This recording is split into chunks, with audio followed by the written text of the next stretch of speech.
Paz do Senhor, queridos irmãos, estamos todos reunidos virtualmente para darmos início a mais uma das nossas reuniões e vamos iniciar lendo os primeiros versos do Salmo de número 62. Salmo 62 diz assim: A minha alma espera somente em Deus, dele vem a minha salvação. Só Ele é a minha rocha e a minha salvação. É a minha defesa, não serei grandemente abalado. Nesse salmo, como na maioria dos salmos de Davi, uma coisa que ele deixa clara é que a confiança dele está posta somente em Deus. Que ele prefere esperar somente nele. Nesse culto, nessa reunião, você possa declarar isso, que a sua confiança está posta no Senhor. Não importa o tempo que nós teremos que esperar. É interessante que uma palavra também que aparece muito nos Salmos de Davi é a palavra espera, o verbo esperar. E aqui ele a usa no verso de número 1. Não importa o tanto que teremos que esperar, esperaremos somente no Senhor. Vamos orar declarando essa verdade. Pai querido, estamos aqui nesse momento reunidos para ouvir a Tua palavra, para louvarmos o Teu nome, mas acima de tudo para declarar que a nossa confiança está posta somente no Senhor. Declaramos, Pai, que nossa confiança não está posta em pessoas, nossa confiança não está posta em instituições, nossa confiança não está posta em riquezas, em conhecimento humano. Nossa confiança está posta única e exclusivamente no Senhor, Pai. Por isso recebe, Pai, dos nossos lábios toda a honra, toda a glória, pois reconhecemos que só Tu és digno, Senhor. E fica conosco e fala conosco. No nome de Jesus, amém.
passará, o teu amor não mudará, por tua graça, pedra angular. Voltou a respirar quem morto parecia estar. A escuridão não prevalecerá. Por tudo que és, respondemos a ti com amor, a ti cantamos, Jesus, te amamos, como te amamos, te adoramos de coração.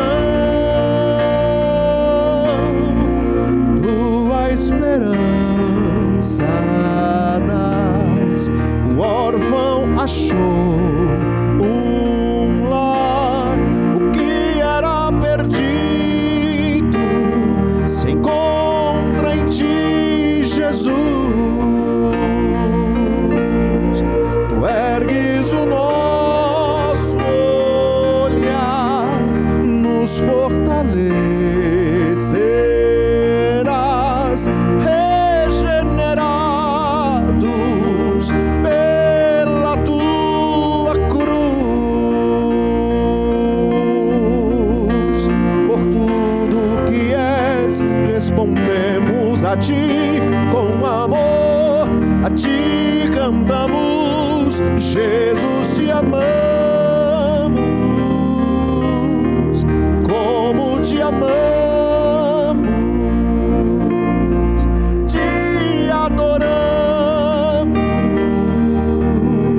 de coração, Jesus, te amamos,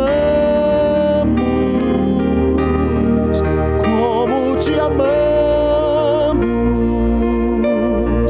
te adoramos de coração. Nosso afeto e devoção rendemos aos teus pés, ó Jesus. Nosso afeto e devoção rendemos aos teus pés, ó Jesus. Nosso afeto e devoção rendemos aos teus pés, ó Jesus. Nosso afeto e devoção rendemos aos teus pés, Jesus, te amamos, como te amamos, te adoramos de coração, Jesus, te amamos, como te amamos, te adoramos de coração.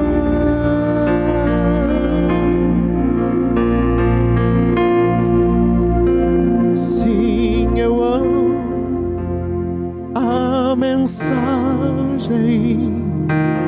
da cruz, até morrer eu a vou proclamar. Levarei eu também minha cruz, até por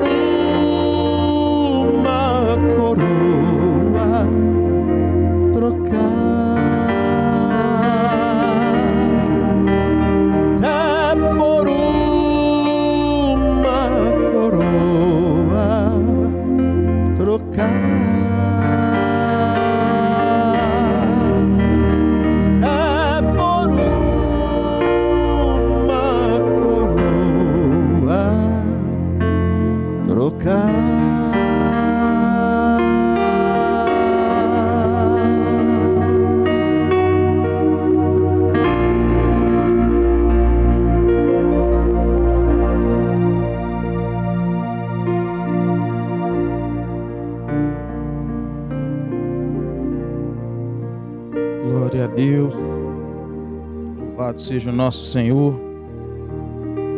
Queridos irmãos, nesse momento nós vamos deixar aqui só algumas recomendações. Os irmãos que querem também adorar ao Senhor com os seus dízimos e ofertas, na tela irá aparecer a conta da nossa igreja.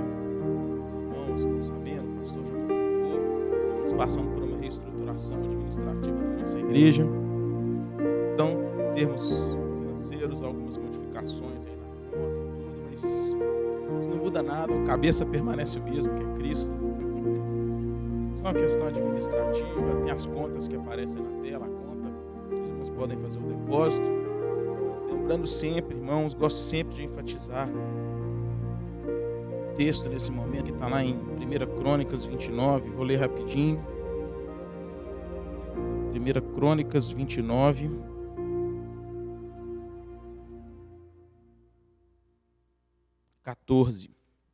quando Davi traz ofertas do seu tesouro pessoal para Deus, para a construção do templo, que seria construído posteriormente pelo filho dele, ele resolve trazer do seu próprio tesouro. E quando a gente lê a relação aqui, ele trouxe uma verdadeira fortuna para deixar tudo pronto para a obra do templo, e que ele inspirou outros líderes a fazerem o mesmo. E ele diz o seguinte: porque quem sou eu e quem é o meu povo que tivéssemos poder para tão voluntariamente dar semelhantes coisas? Porque tudo vem de ti e da tua mão tu damos. Lembrando sempre, querido, que você não está fazendo isso para que Deus fique devedor de você e seja obrigado a lhe dar algo. Pelo contrário, fazemos isso porque o Senhor já nos abençoou, porque nós é que somos eternos devedores dele. Fazemos isso por compromisso com a sua obra, por amor à sua obra. Nesse espírito, nesse temor e nesse compromisso, fique à vontade para trazer aqui a igreja os seus dízimos de ofertas, utilizando as contas que vão aparecer aí na tela, tá joia? Vamos dar início então ao nosso estudo. Hoje nós vamos fechar aquele nosso estudo sobre as 7 afirmações de Jesus como eu sou no Evangelho de João. E a passagem de hoje, a última afirmação, está lá no Evangelho de João, no capítulo 15. Quando Jesus afirma, eu sou a videira verdadeira. Temos visto ao longo desse estudo, dessas 7 afirmações, que todas as vezes em que Jesus usa essa afirmação, ele está ecoando. Essa expressão eu sou aparece diversas vezes em João, e 7 vezes ela aparece seguida de um complemento. E Jesus, quando faz isso, ele ecoa a expressão que Deus usa quando fala com Moisés por meio da sarça. Quando Moisés, atônito, ele reconhece que estava diante de Deus ou de algum Deus, ele que viveu tanto tempo no Egito, o Egito acreditava numa porção de deuses, e ele vê aquele Deus falando com ele por meio da sarça, pedindo para que ele vá falar com o faraó a respeito da libertação do seu povo.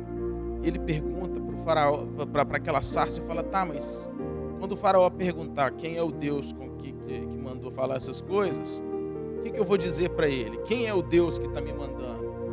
Em outras palavras, Moisés estava perguntando: qual o seu nome? E Deus responde para Moisés a expressão traduzida, Yahweh ou Yahvé, portuguesada virou Javé, se desdobrou a partir daí, mas que significa tão somente eu sou. Em outras palavras, Deus estava falando para Moisés o seguinte: eu não tenho nome, eu simplesmente sou. Nome é algo que a gente dá para filho. Ninguém pode dar nome para Deus.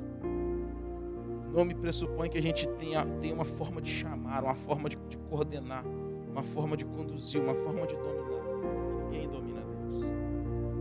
Interessante que no Egito eles acreditavam que os deuses tinham nomes secretos.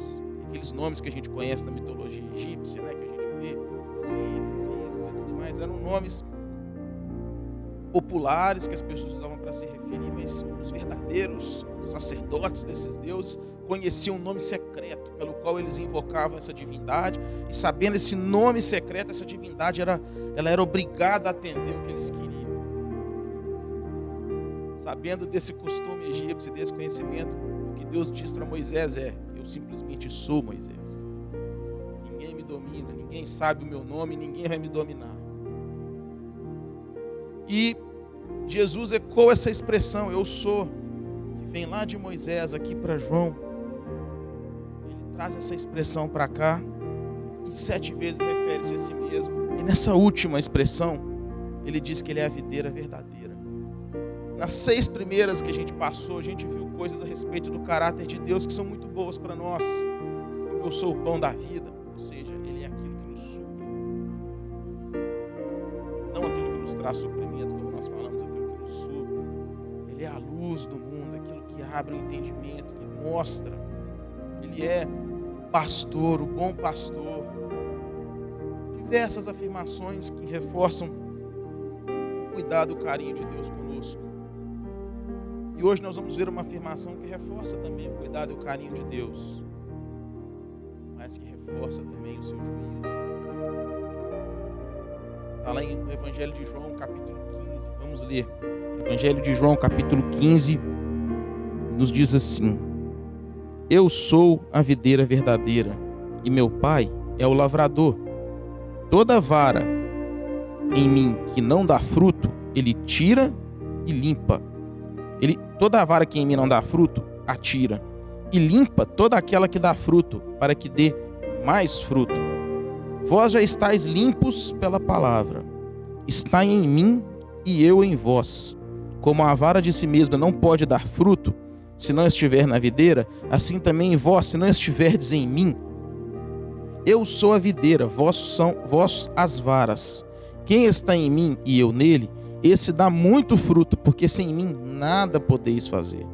Se alguém não estiver em mim, será lançado fora, como a vara, e secará, os colhem e lançam ao fogo e ardem. Se vós estiverdes em mim, e as minhas palavras estiverem em vós, pedireis tudo o que quiserdes, e vos será feito.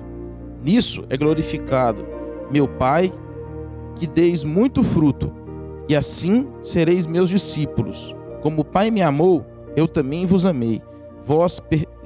Eu também amei a vós. Permanecei no meu amor. Vou ler somente até aqui o verso 9. Vamos orar. Pai querido, esse é o texto, Pai, que vai nos conduzir nesse momento, nesse estudo. Fala conosco, Senhor, através desse texto. Que eu não venha falar coisas aqui da minha mente exclusivamente, mas aquilo que venha da parte do Senhor. Aquilo que venha, Pai, realmente, aquilo que o Senhor tem para nos ensinar. Nos colocamos humildemente, Pai, debaixo da sua mão. O Senhor venha nos abençoar, abrir o nosso entendimento, nossos ouvidos, para que a gente venha apreender tudo que o Senhor tem para nós. Em nome de Jesus, amém. Irmãos, como falei no início, aqui Deus está falando um pouco do processo de crescimento. Quando Jesus afirma que ele é a videira, o Evangelho de João ele é muito interessante, porque ele ecoa para uma comunidade que não era judaica.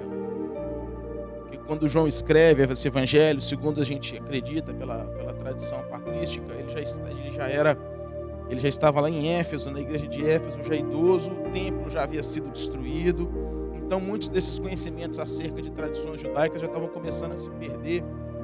Mas aqui ele ecoava diretamente diversos textos no Antigo Testamento que referenciavam o reino de Israel como uma videira plantada pelo Senhor. O Salmo de número 80 fala isso, que ele arrancou do Egito e plantou essa videira. Então, que fala disso. E diversos textos de diversos profetas, como Isaías 5, Jeremias 2 e outros, falam dessa questão da videira plantada, mas falam também de uma conotação de juízo, porque fala que Deus plantou essa oliveira e ela não estava dando frutos bons.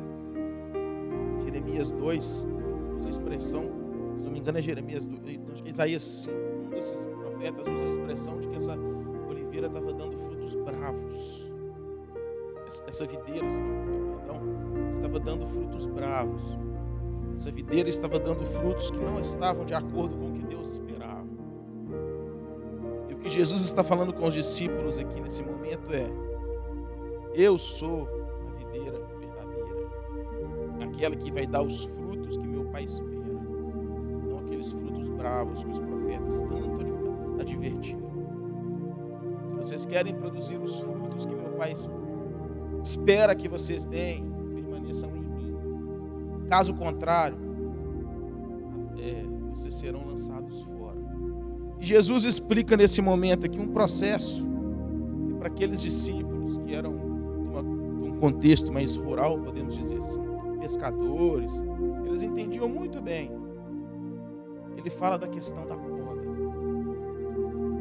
Ele fala da questão da poda. E ele começa falando, e ele fala dessa poda de duas maneiras diferentes. Ele fala que há duas maneiras de Deus tratar com os ramos. Primeiro, eu vou começar do segundo, depois eu vou no primeiro. A segunda forma que ele coloca é quando o ramo está dando fruto. Então o que o pai faz? O viticultor, o agricultor, ele corta esse ramo para que esse ramo possa produzir ainda mais. Ainda mais. É interessante a gente ver, por exemplo, a história de diversos homens na palavra de Deus. A gente pega, por exemplo, a história de Paulo. Plantou diversas igrejas ao longo do mundo helênico ali, na Ásia Menor, e tinha conseguido chegar até a Grécia, plantando igrejas em diversas cidades, plantou igrejas, auxiliou na plantação das igrejas em Éfeso, Tessalônica, Corinto, diversas igrejas que foram importantes para Filipos, que foram importantes para a propagação do Evangelho. E se a gente olha, no auge do ministério, Paulo preparando para outras viagens, para plantar mais igreja, no auge do ministério, Paulo é preso. Quando o negócio estava indo de vento em polpa, aos nossos olhos, Paulo é preso. E não há dúvida, meu irmão, que quem permite isso é Deus, ou quem faz isso é Deus, porque Ele é soberano. Quem levou Paulo a ser preso não foi o inimigo, foi o próprio Deus. E aí a gente se pergunta: meu Deus, mas o homem estava trabalhando tão bem, plantando igreja, por que Deus permite que um homem desse seja preso? Parece que o time está ganhando, e aí Deus pega ali o artilheiro, ou então o camisa 10, aquele que articula o meio de campo, vou usar uma expressão do futebol, tira e põe no banco. Aos nossos olhos parece que é isso que Deus está fazendo. Mas, meu irmão, Deus estava fazendo muito mais. Enquanto Paulo estava viajando e plantando aquelas igrejas, ele estava produzindo um fruto, bastante frutos, mas frutos que estavam ali para aquele momento. No momento em que Paulo é preso, ele escreve a maioria de suas cartas. Deus faz então com que esses frutos atravessem o tempo e cheguem até mim e a você. Era necessário que Paulo fosse preso para que o propósito, para que Deus fosse glorificado por meio das lindas cartas que ele escreveu nesse momento. Era necessário que Paulo fosse podado para que pudesse dar mais frutos. Quando a gente olha uma árvore podada, meu irmão, às vezes a gente vê, quando a gente tem um problema da rede elétrica, né? Eu que sou engenheiro eletricista, às vezes é necessário que a companhia pode a árvore porque ela está avançando sobre os fios. É uma situação diferente, não é por uma questão de frutos, mas mesmo quando é por uma questão de frutos, quando a gente olha pela primeira vez para uma árvore podada, dá uma sensação de que ficou muito feio, e de fato fica. Não é nada bonito ver Paulo ser preso. Imagino que os irmãos que com ele participaram de tantas bênçãos e viram tanta coisa acontecer, não foi nada bonito ver Paulo ser preso. Não é nada bonito ver o tesourão de Deus cortando, trabalhando e podando. No primeiro momento é muito feio aos nossos olhos, mas é necessário. É interessante quando a gente vê para aquilo que aconteceu na cruz. Isaías, naquela passagem conhecida como servo sofredor, quando ele fala de Cristo, naquele momento, ele fala que olhando para ele, nenhuma beleza víamos. Nenhuma beleza víamos. Que nós o reputávamos por aflito. A gente achava que ele estava sofrendo, que ele estava sendo oprimido por Deus, que ele estava pagando por algo que ele fez. Era assim que as pessoas olhavam para Cristo. Mas o que estava acontecendo ali era uma poda. Deus estava garantindo que aquele ministério de Cristo ali terreno, de 3 anos, limpando essas pessoas, trabalhando, chegasse até nós, por meio da sua obra redentiva da cruz. Cristo sabia disso. Por isso, nesses trechos aqui do Evangelho de João, que vai aqui mais ou menos do capítulo 13 até o capítulo 16, ele está preparando os discípulos para isso. Ele sabia muito bem o que era poda, ele estava para encarar na sua própria carne um processo como esse. Ele estava preparando os discípulos que enfrentariam muitos processos como esse. Cristo já estava preparando os discípulos para que se preparassem para a poda que que eles mesmos iriam sofrer. Que eles mesmos seriam trabalhados. E é interessante a gente ver, por exemplo, Pedro. Pedro ainda precisava de ter algumas podas ali na vida dele. No momento de entusiasmo, a gente viu que ele vira para Jesus e fala assim, não, eu vou contigo, e não sei o quê. E Jesus percebeu que ali estava uma certa soberba ainda de Pedro, que precisava ser tratado, e diz, Pedro, nada disso, você ainda vai me negar 3 vezes, Pedro. Tem muito ramo infrutífero aí que precisa ser cortado, tem folha demais nesse galho. E quando isso acontece, a poda acontece, a gente vê a tristeza de Pedro.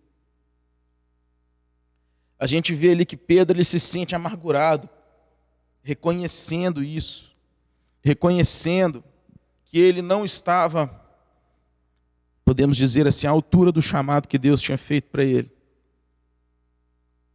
Reconhecendo o tratamento que Deus estava dando para ele. Mas é interessante que a poda não é o fim, meu irmão.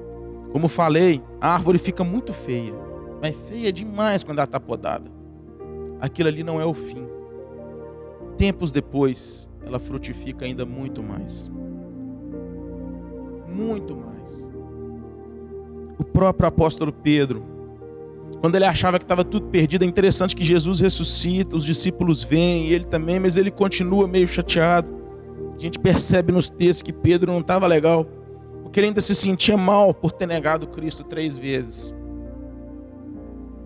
Mas pouco tempo depois, Cristo ainda aparece para ele, do mesmíssimo jeito que apareceu no momento em que o chamou pela primeira vez, com um episódio extremamente parecido da pesca, para que Pedro entendesse que ali Cristo estava renovando o seu chamado, e ele fica feliz, pula na água, vai ao encontro de Jesus. E Jesus o pergunta por 3 vezes, Pedro, tu me amas? Para cada vez que Pedro negou Jesus, Jesus faz com que ele responda, sim, Senhor, eu amo. E para cada resposta dessa, Jesus repete, então, apacenta os meus cordeiros. Então agora que você está podado, Pedro, dê frutos. Meu irmão, temos visto nesses dias atuais, por tudo que temos visto e passado, tanto na nossa nação como no mundo, com essa epidemia, eu tenho plena convicção que o tesourão de Deus está trabalhando como nunca nesses dias, podando muita coisa em nós, muita folha que estava ocupando espaço no ramo e impedia que ele frutificasse. Deus está tirando muita folha dos nossos ramos, tronco, pedaço de ramo que não estava dando fruto, para que a gente possa frutificar.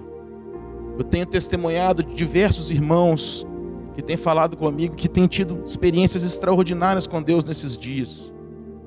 Parece que Deus o tirou de tudo, teve que parar seus afazeres, sua empresa teve que parar, ele teve que ficar recluso em casa trabalhando em home office, num ritmo menor, e que nesse tempo ele aproveitou para estudar um texto da Bíblia, ou para ler um livro que falasse a respeito da palavra de Deus, ou para fazer um curso que falasse a respeito da palavra de Deus. E como Deus está falando com ele. E que ele está entendendo que esse é o momento que Deus está trabalhando e ensinando. Meu irmão, entenda que esse é um momento de poda. E a poda é interessante porque ela não acontece com quem não dá fruto. A poda acontece com o ramo que dá fruto, para que ele dê mais fruto. Daqui a pouco nós vamos ver o que acontece com o ramo que não dá fruto. Meu irmão, às vezes eu mesmo estava cheio de planos esse ano, profissionalmente, inclusive para a obra de Deus. Mas muitos desses planos eu já estou chegando à conclusão que vão ter que ser adiados, na melhor das hipóteses. Ao homem cabe fazer plano, mas a resposta certa vem do coração de Deus. Eu tenho plena convicção que o que não sair esse ano é porque Deus está podando e vai sair melhor no futuro, no momento em que Deus assim entender.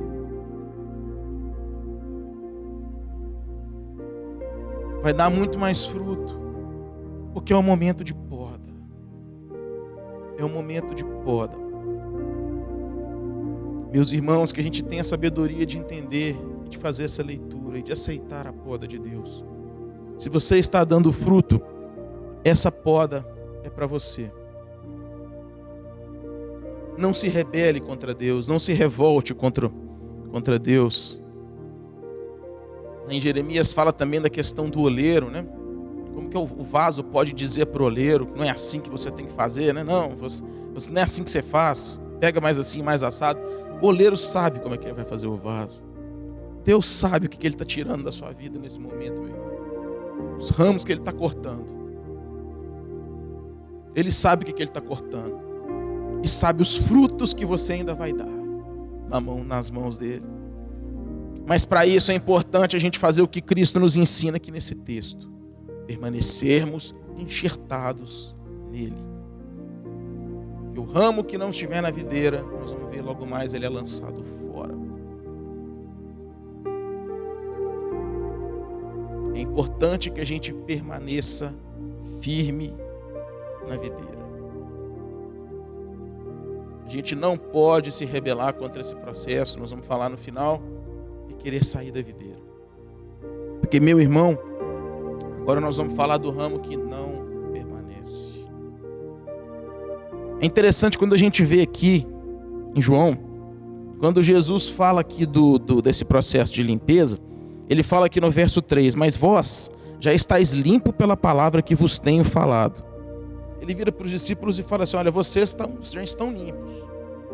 Já passei o tesourão. Ele ainda vai passar mais vezes. Vocês estão prontos para começar a frutificar. Ainda está faltando mais para baixo, ele fala novamente do Espírito Santo. A seiva que vai vir por esses ramos, podemos dizer assim, né? Para fazer com que esses ramos frutifiquem. Mas eles já estavam limpos, preparados, prontinho para que isso viesse a acontecer e isso se consuma lá no livro de Atos. Mas é interessante que quando Jesus fala isso, quando a gente vê a sequência do texto, só estavam com ele 11 discípulos. Um pouco antes, no final da ceia, ele vira para Judas e fala assim, aquilo que você tem que fazer, vai rápido. E faça. E Judas sai. Nesse momento, Judas não estava com eles. Os discípulos, a Bíblia fala que eles não entenderam, porque Judas cuidava das finanças ali do grupo. Em outras passagens a Bíblia nos fala sobre isso. Então eles imaginaram que Judas tinha ido comprar alguma coisa. Talvez uma coisa para a próxima ceia, né? Para o café da manhã do dia seguinte. Acreditaram que Judas ia fazer alguma coisa ali da gestão do grupo. Mas Jesus sabia. E Judas sabia o que ele tinha ido fazer. Judas estava indo trair Jesus por algumas moedas. E é interessante a gente entender por que Judas trai Jesus. A palavra Iscariotes, muitos acreditam que ela venha de sicário, ou seja, uma derivação da palavra sicário. Quem eram os sicários?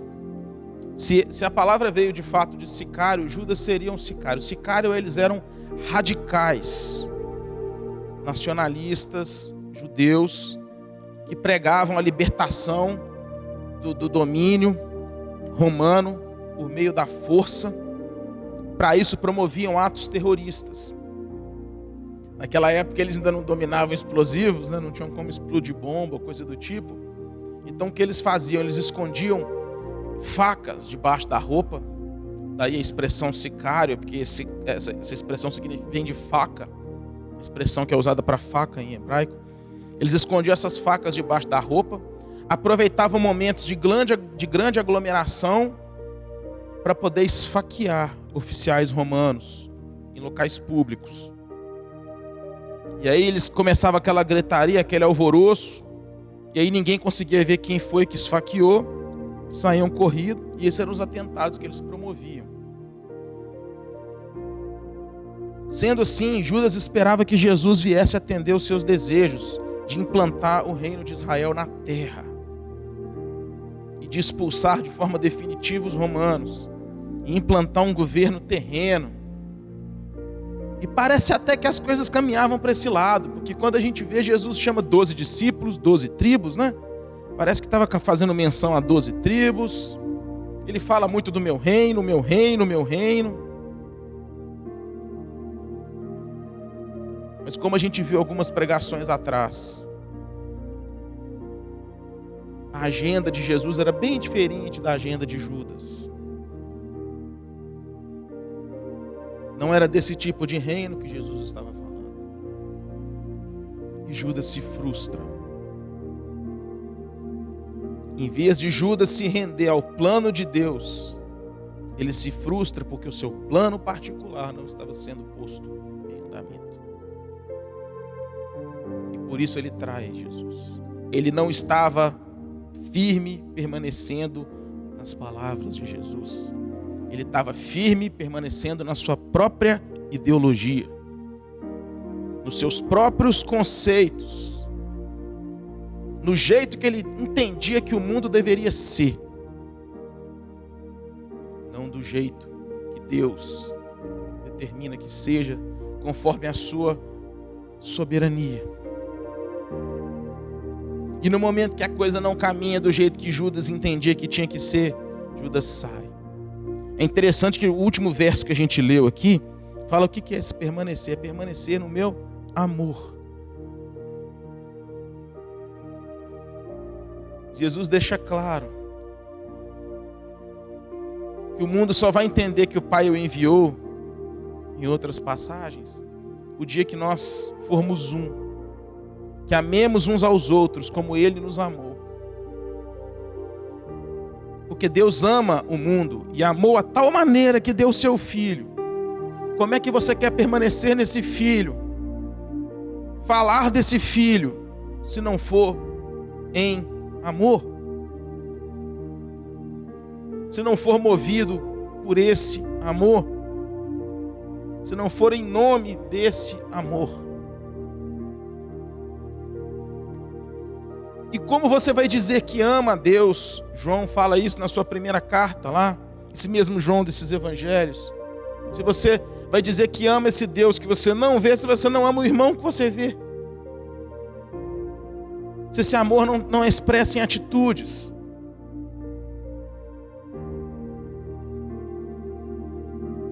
Judas não permaneceu em Cristo. Portanto, o que aconteceu com Judas é o que diz aqui. Ele foi cortado e lançado ao fogo. Judas não aceitou a poda, como os outros 11 aceitaram. Foi lançado ao fogo. É interessante que Pedro, logo depois que isso aqui passa, ele enfrenta duas situações de poda. Depois que Cristo é assunto aos céus, Pedro ele foi colocado mais ou menos na direção do grupo, junto com outros discípulos, mas Pedro acaba assumindo uma posição de destaque. E a primeira situação que ele enfrenta, Ananias e Safira. Duas pessoas que, assim como Judas, e é interessante que ele usa a mesma expressão que é usada aqui. Quando fala da traição de Judas, fala que Satanás havia entrado no coração dele. Quando a gente vai lá para o livro de Atos, fala de Ananias e Safira, Pedro fala a mesma coisa. Vocês permitiram que Satanás entrasse no coração de vocês. Ananias e Safira estavam querendo, eles não estavam enxertados pelo amor, eles estavam olhando a aparência. por isso tentaram comprar o seu lugar na videira. Como é que a gente vê isso? Quando a gente olha na história, a gente vê que as pessoas, em Atos 2, voluntariamente, ninguém tinha mandado, isso não era obrigado, não está escrito em lugar nenhum que tinha que ser assim. Mas voluntariamente, muitas pessoas entendendo o que estava acontecendo e querendo fazer parte desse reino, vendiam tudo o que tinham, entregavam para os apóstolos e aderiam a essa causa. Ananias e Safira quiseram fazer parecer que estavam fazendo a mesma coisa. A Bíblia fala que eles venderam um terreno, deram uma parte do dinheiro e retiveram o resto. E entregaram como se estivessem entregando a parte inteira. Em outras palavras, eles estavam querendo aparecer como uma coisa que eles não eram. Tanto que Pedro vira para ele e fala assim: meu filho, Ananias, não era seu isso aí antes? Ninguém te pediu para vender. Você não precisava ter feito isso.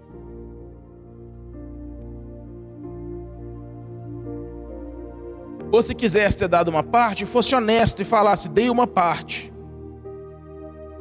Mas você está querendo pagar de bonzão aqui, perante a turma, como se estivesse dando tudo, e você não deu tudo. Não precisava nem de ter dado, se assim você não quisesse. A gente não iria te amar nem mais nem menos por isso. Mas você permitiu que Satanás entrasse no seu coração. Você está sendo cortado. Lá no livro de Atos conta que Ananias foi morto. Deus o matou ali diante dos olhos de Pedro e de toda a congregação e de toda a comunidade. Ele caiu duro. E a esposa dele, Safira, depois idem, que participou do mesmo plano. Eles não estavam permanecidos ali por amor. Eles estavam ali pela própria imagem, por status. Mais para frente, Pedro enfrenta outra poda no capítulo 8. Os discípulos vão para Samaria, começa uma obra em Samaria e um homem converte, um homem famoso. É dito dele em outros textos, inclusive fora da Bíblia, chamado Simão o Mago. Um homem famoso por fazer prodígios ali no meio do povo, fazer alguns milagres, aparentemente. E esse homem, ele fica abismado com o que os discípulos estavam fazendo. Ali primeiro chega uma turma, Filipe, mais alguns, e ele aparentemente converte. Ele é batizado, ele para com aquelas coisas que ele fazia, aqueles truques ali que as pessoas vinham, e ele é batizado, e aos olhos da comunidade, parecia que estava indo tudo bem. Simão o Mago converteu, olha que bênção. Ele agora é servo de Cristo. Ele que estava fazendo seus curandeirices em nome de outras coisas, agora ele as faz em nome de Deus. Será que ele converteu, meu irmão? Pouco tempo depois, a Bíblia nos fala lá no capítulo 8, que Pedro chega em Samaria. E aí eles estão orando lá e tudo acontecendo. E Simão Pedro vê aquela ação do Espírito Santo por meio deles. Procura Pedro e oferece dinheiro para Pedro, para que Pedro lhe passasse ali um pouquinho do Espírito Santo.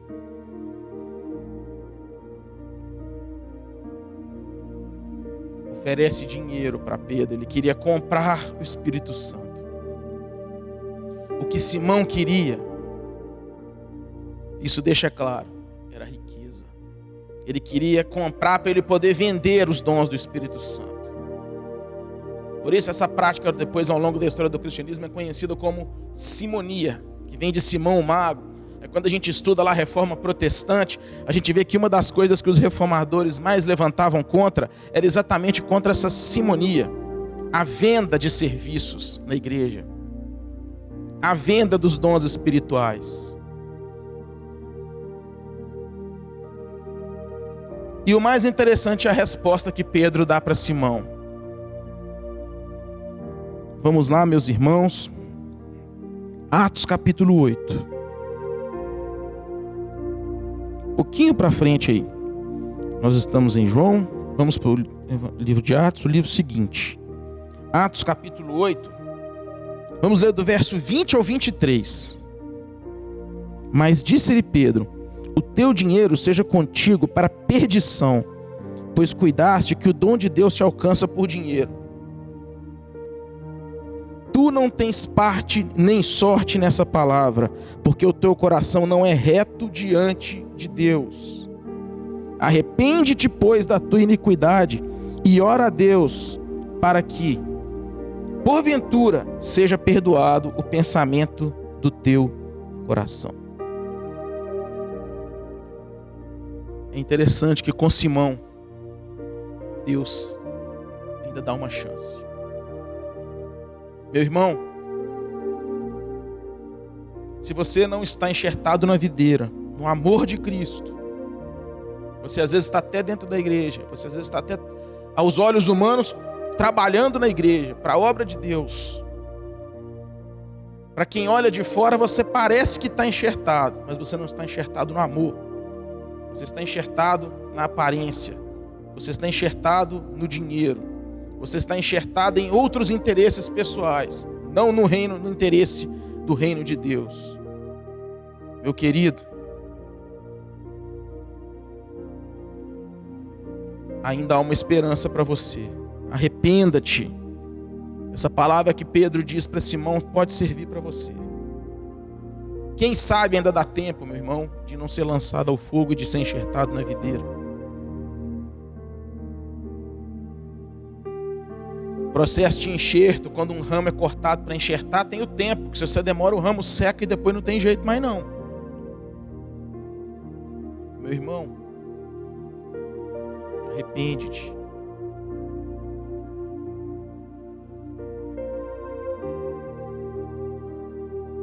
Pode ser que você esteja simplesmente na primeira parte lá que nós falamos, na limpeza. Se você aceitar a limpeza, você ainda tem parte na videira. Se não, você vai ter que ser arrancado e lançado no fogo. Essa palavra é dura, meu irmão, e Cristo tem que encerrar os seus 7 eu sous, podemos dizer assim, com uma palavra um pouco mais dura, porque ele estava preparando os seus discípulos. Como falei ali do verso 13 ao 16, ele inicia um discurso ali com os discípulos. Ali ele chama os mais próximos e fala: meu papo agora é com vocês. Os meus 11, que Judas já tinha espirrado, como eu falei. Agora estou falando com os que vão ficar comigo. E Jesus fala que a chapa ia esquentar. A gente falou sobre isso semana passada. Muitos deles iam ser presos, mortos por pessoas que achavam que ainda iam julgar que estavam fazendo isso em nome de Deus. Mas o mais maravilhoso é que ele encerra isso no capítulo 16 dizendo: mas eu estou falando isso é para que vocês tenham paz. É para vocês ficarem tranquilos. Porque no mundo tereis aflições, mas tenha de bom ânimo, eu venci o mundo.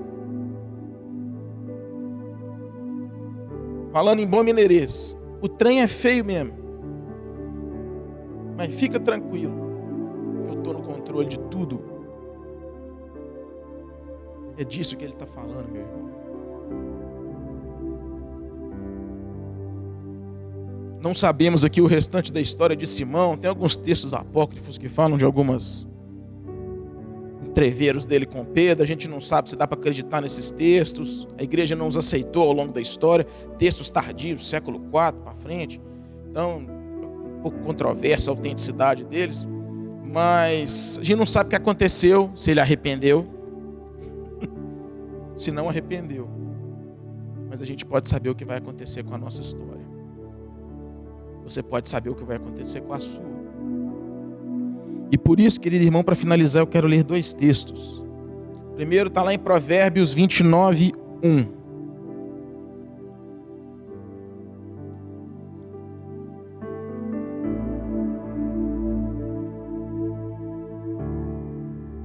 Provérbios 29, 1. O homem que muitas vezes repreendido endurece a cerviz será quebrantado de repente, sem que haja cura. A cerviz é essa parte anterior aqui do pescoço, a nuca. Aqui em Provérbios está fazendo uma analogia com o processo de condução de animal, que aceita ser guiado, ser levado. Quem anda a cavalo sabe que você vira quando você puxa ali a rédea, né? Você vira ele pelo pescoço. E quando o animal ele é teimoso, ele trava o pescoço. Ele trava o pescoço. Você quer virar, trazer ele para a direita, ele trava o pescoço e não quer aceitar ser ensinado. O que a Bíblia nos ensina é que é mau negócio você querer resistir ao braço de Deus quando Ele estiver te puxando e manter o pescoço duro. Porque fala aqui que seu pescoço vai ser quebrado de uma vez, sem que haja cura.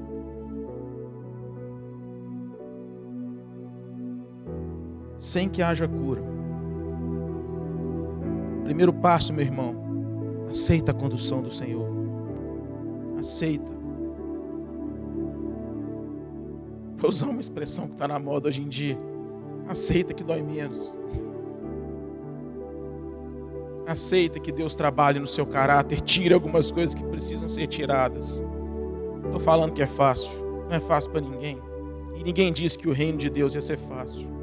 Quem te falou isso mentiu. E outra passagem para finalizar. Está lá em 1 Pedro 5, do 6 ao 7.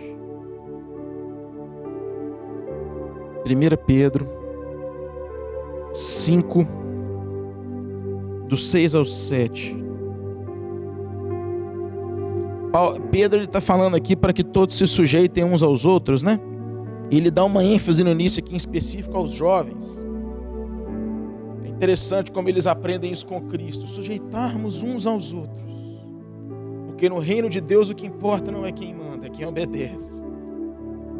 Aqui o próprio Cristo ensina que ele veio para ser servo, nós todos também. O foco aqui não é quem está em cima. O foco do reino de Deus é totalmente invertido. Por isso que em 1 Pedro 5, 5 e 6 ele diz assim: semelhantemente, vós jovens, sede sujeitos aos anciãos, sede todos sujeitos uns aos outros e revestivos de humildade, porque Deus resiste aos soberbos, mas dá graça aos humildes. Humilhai-vos, pois, debaixo da potente mão de Deus, para que, a seu tempo, vos exalte. Meu irmão, pode parecer uma palavra dura, essa palavra de hoje, pode parecer uma palavra de admoestação, mas é uma palavra de consolo, querido. Se você está vendo que Deus está trabalhando na sua vida e sentiu que em alguma medida essa palavra é para você, não se sinta angustiado. Se sinta confortado. Porque se Deus está trabalhando com você, é porque Ele ainda tem propósito. É porque você está no primeiro tipo de poda que a gente falou. Ele está limpando para você dar mais fruto. Ele não desistiu de você. Mas para isso é importante que você não desista dele.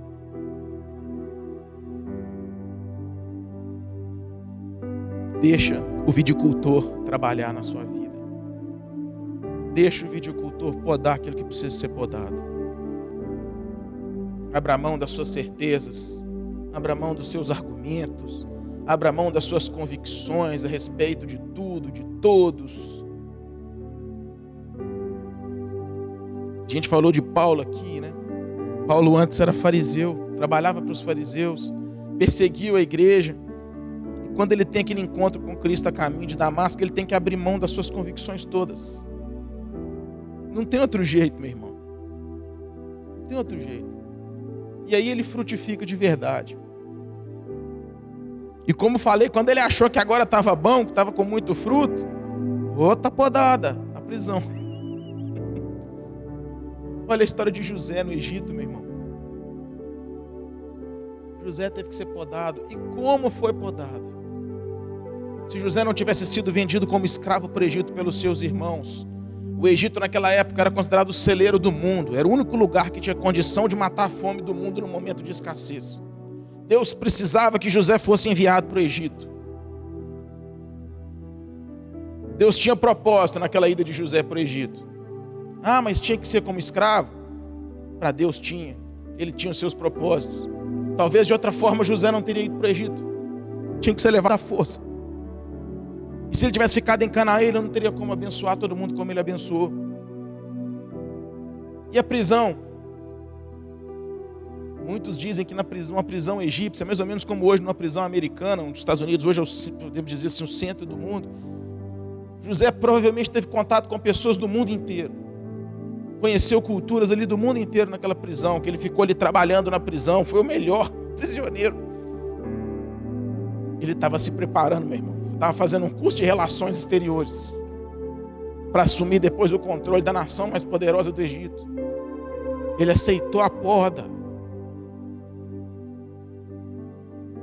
Ele aceitou a poda. Meu irmão, se Deus está te podando, é porque Ele tem coisa grande demais para pôr na sua mão. Mas aceita a poda. Vamos orar. Pai querido, nós te agradecemos, Pai, pelo cuidado, que o carinho que o Senhor tem por nós. Te agradecemos porque o Senhor não desiste de nós. Te agradecemos, Senhor, pela sua poda, que pode ser dolorosa, mas mostra o cuidado que o Senhor tem conosco. Senhor, nós nos humilhamos aqui agora debaixo da tua mão e reconhecemos o teu poder, a tua grandeza, a tua soberania, o teu governo. Nos humilhamos debaixo da sua potente mão, Senhor, como Pedro nos ensina, para que ao seu tempo o Senhor nos exalte. Pai querido, como Cristo nos ensina, a nossa oração nesse momento é para que seja feita a sua vontade, assim na terra como ela já é feita no céu. Nos colocamos diante do Senhor, Pai, para que o Senhor trabalhe, nos molde, faça como o Senhor quiser, para a honra e glória do teu santo nome, para que o teu nome seja glorificado, não o nosso, não de ninguém, mas o teu nome. Essa é a nossa oração, Senhor, no nome de Jesus. Amém. Irmãos, fiquem na paz, que o Senhor abençoe a todos e que o Vidicultor continue trabalhando na minha e na sua vida, para que a gente possa dar muito fruto. Fiquem em paz. O amor de Deus, o nosso Pai, que as doces consolações do Espírito Santo de Deus e a graça salvadora do nosso Senhor Jesus seja com todos nós. Amém. Como tu queres, Senhor amado, és oleiro e eu o barro, quebra minha vida e a faça de novo. Eu quero ser, eu quero ser um vaso